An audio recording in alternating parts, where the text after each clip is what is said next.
Hello, everybody. We're back on day 22 for me. I know that it is the 24th, but we're 2 days behind. We're at 42,255 words out of 50,000. We're 85% of the way. I hope you guys had a good day. I don't know how far we're gonna go because this was a really confusing thing for me that I wrote. I wasn't really expecting it to go where it did. So let's go ahead and start writing and see what happens.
Oh, hey Madison. I didn't. Sorry about that. I don't. I guess I didn't hit send. Um, Sorry about that.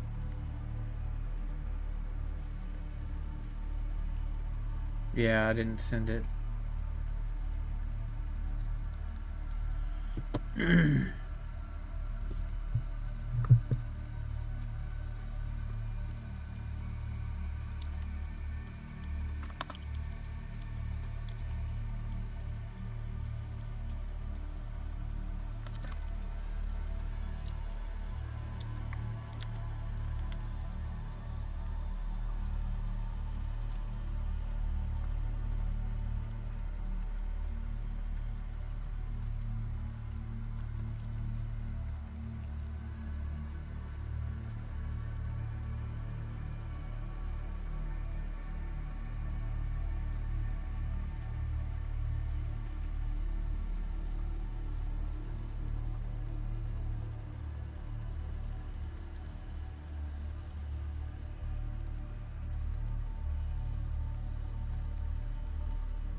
Alright, think I'm going to be done for tonight. Let's go ahead and put in our numbers, and then I'll talk about this, and then we'll read it. Okay.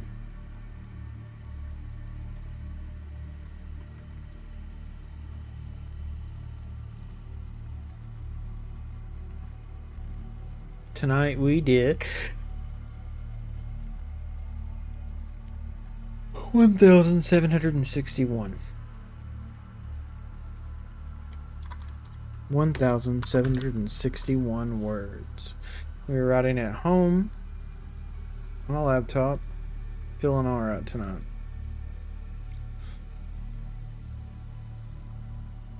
44,016. Let's go ahead and drop this back down. Okay. Close out of that. Let's go down here. 44,016. Nope. Nope, what was that? Yeah, 44,016. 88% there. 44,000 words. Or 44,016 words. Okay. Nice. Go ahead and copy this. Just drop this into the main document real quick. There we go. Save it. Nice. Alright. Just so you know, none of this was planned. I wrote myself into a corner with the Gravik situation, so I had to kind of find my way out of it. I feel like this is a Galadriel moment.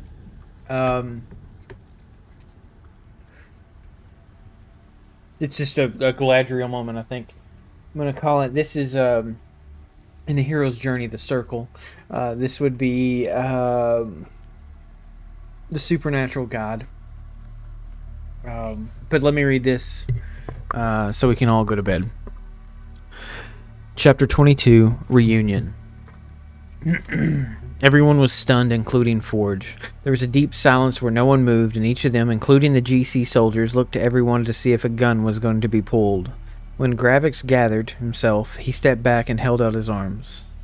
I do not remember you, Gravix said. Not fully, but I do remember that we called each other brothers once. That we did, Forge said, and I don't understand what you're getting at, Skiz. I don't know that name, Gravix said, but for all the things I've done for Orcam, restrain me. We don't have any, Astrid said. We weren't planning on taking prisoners. I've got some, one of the GC operatives said, and the others immediately shushed him. I think, Alden said, walking around pulling all of the restraints, that Gravix was killed, and then these followers here were outgunned by the famous Giles Gurney. That sounds about right, Giles said. They were held up, and their communications devices were taken. The soldiers looked between one another and nodded. Alden gathered everything they had while Forge clamped the restraints on Gravix. Then they moved around to where they had lain Bernice, picked up the cot, and headed down the canyon, knowing that they would soon come across a vehicle that would carry them to the safe house. We should kill them all, Giles said. They're going to talk. I agree, Gravix said. My men are loyal to the Galactic Republic. There isn't one anymore, Forge said. That wasn't the lie.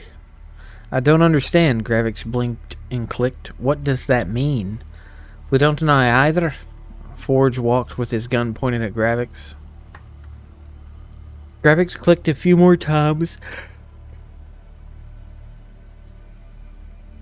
And trained it on Astrid, who was walking beside him. She could feel his stare and see his nostrils flare. She had seen the hunger in his eyes on the train, and even now, though he was restrained, she imagined that he wanted to do nothing more than sink all of those teeth into her flesh.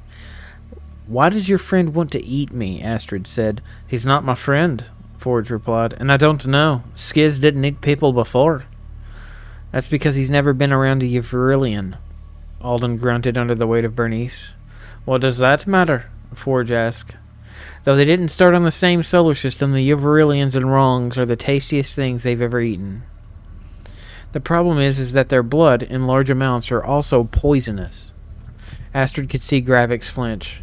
Good to know, Astrid smiled at the lizard man. At least I'll take him with me. A friend of Forge is a friend of mine, Gravix bowed his long snout. I said I ain't your friend, Forge growled. His voice told Astrid differently. There was something there that she was missing, and though she wanted to know, they had to beat the GC soldiers before they called for backup, which is exactly what they were going to do. Soon the canyon started to smooth out and widen until they could see the opening. Sticking out of the craggy landscape was a large boxed shape. They picked up the pace and began to hustle toward it. The driver must have seen them because the vehicle started up, the red taillights illuminating the red sand around them.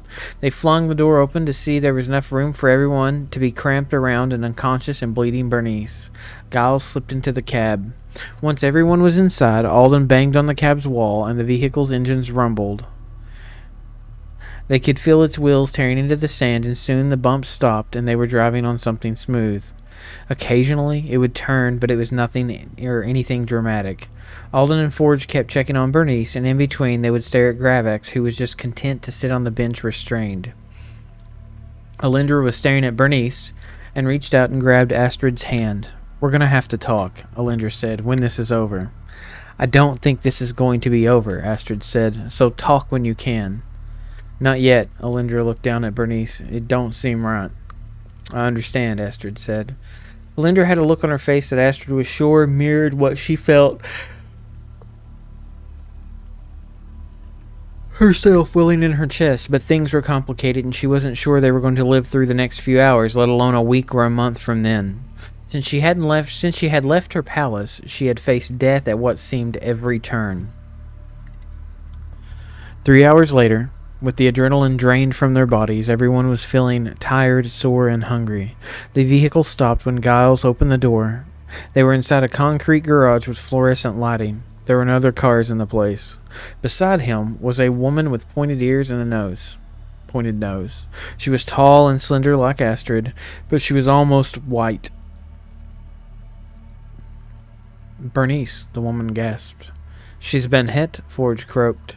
With her orders, Alden and Alindra carried the cot out of the vehicle, across the garage, and into a set of double doors that required a scan. Forge followed them, leaving Giles, Alindra, Astrid, and Gravix standing in the back of the truck. Where's the driver? Alindra asked, watching them go. Wasn't one, Giles said. It's some kind of automated thing. And with that, the truck's doors closed, and it parked itself between two columns and shut down. Gravix clicked a few times, turned his head, and walked ahead of all of them. Frank. Don't.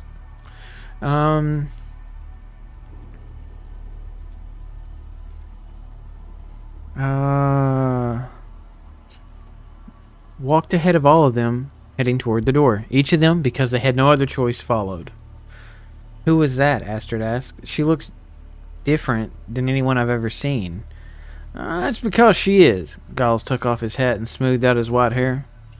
What is she? Alindra frowned. I don't like her much. Oh, she's an elf, Giles said as he pushed the door open. The door opened to a long hallway that had numerous doors on either side. The hall terminated in a large sitting room with holographic screens with shows and reports from across the universe powered by the Intergalactic Information Database.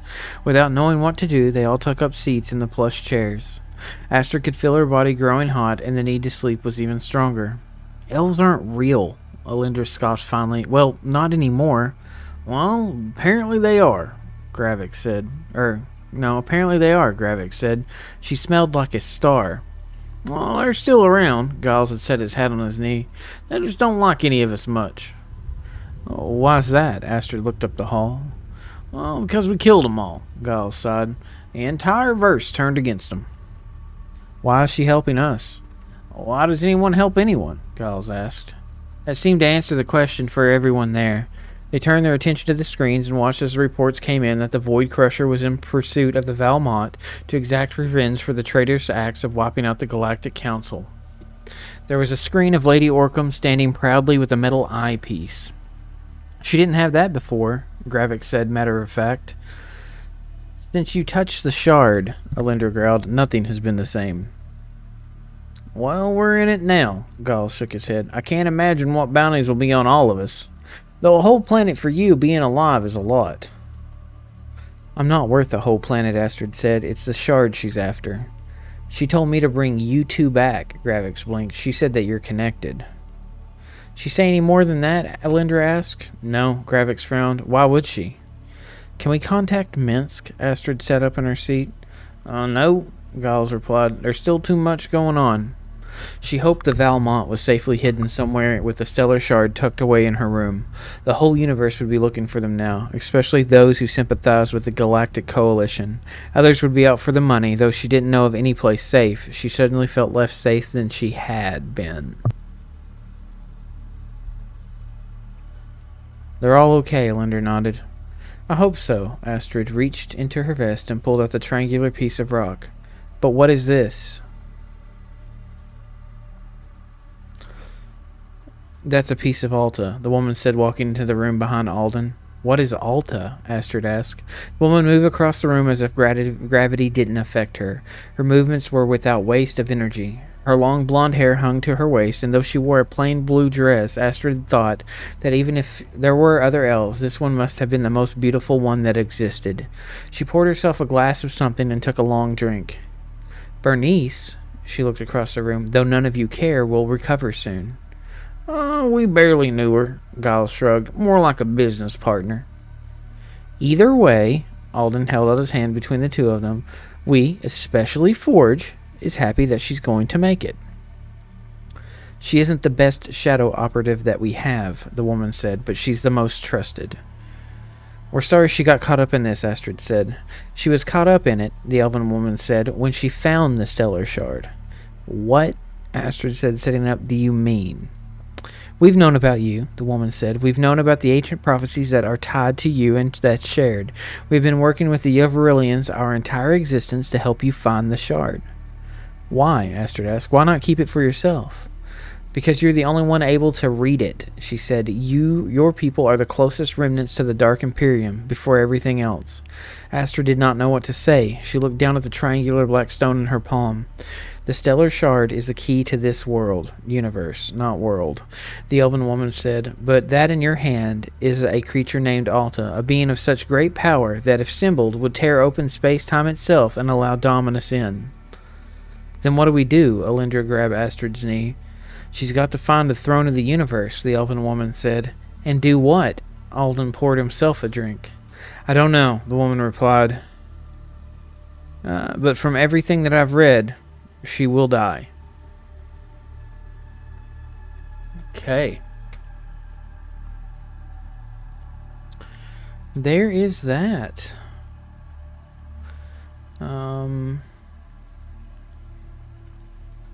That is that chapter that I am affectionately going to call the Galadriel chapter. I don't mean to. I didn't mean for that to happen. But it happened.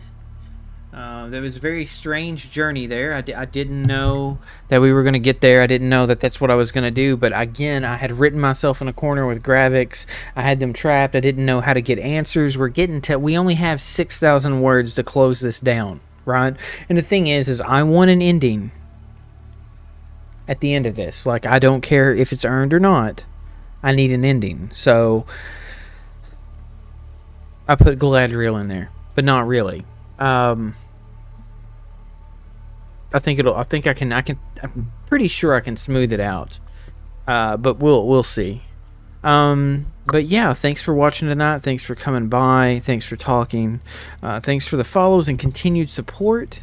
Let's see here. Yeah, again, a few of you dropped in. If you're not here now, it's okay. I hope you had a good Friday. I hope everybody stayed safe.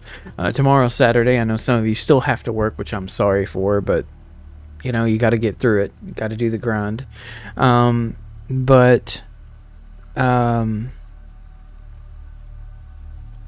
Just keep trying. Tomorrow's a new day. There's nothing to hold you back or hold you down, and I think it'll be a good time.